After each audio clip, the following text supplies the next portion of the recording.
સુરતના પાંડેસરા વિસ્તારમાં વેદનગર પ્રેમનગરમાં રહેતા બે પાકા મિત્રો વચ્ચે નજીવી બાબતે થયેલા ઝઘડામાં એક મિત્રએ બીજા મિત્ર પર ચપ્પુથી હુમલો કરીને મોતને ઘાટ ઉતારી દીધા. મૃતક અમોલ અને આરોપી સની બંને સલાબતપુરા વિસ્તારમાં જમવા ગયા હતા. આ દરમિયાન અમોલ પોતાના મોટા ભાઈને લેવા માટે સનીને ત્યાં જ મૂકીને કહ્યા વગર નીકળી ગયો હતો. આ વાતનું મન દુઃખ રાખીને સનીએ અમોલ પર હુમલો કર્યો હતો.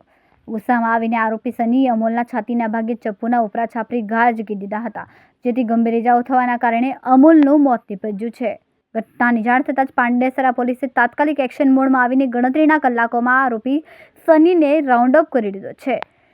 ગઈકાલે સાંજે પાંડેસરા વિસ્તારમાં વેદનગર પ્રેમનગરમાં રહેતા બે વ્યક્તિઓ અમોલ અને સની નાઓ સાંજે સલાબતપુરા વિસ્તારમાં જમવા ગયેલા હતા અને અમોલને કોઈપણ કારણોસર મોટાભાઈને લેવા પરત આવવું પડેલું અને પોતાના મોટાભાઈને લેવા અહીંયા આવેલો દરમિયાન સનીએ ઉશ્કેરાઈ જ ગયેલો અને પોતાને ત્યાં મૂકીને કેમ આવી ગયેલ છે તેવી રોષથી લાગણી ભડકી ઉઠે, જેના આધારે આવીને સલાબતપુરાથી સીધા તેણે અમોલ પર છરી વડે હુમલો કરેલ અને છાતીના ભાગે વાગતા વાઇટલ પાર્ટ પર ઈજા થતાં અમોલનું મૃત્યુ થયેલ છે.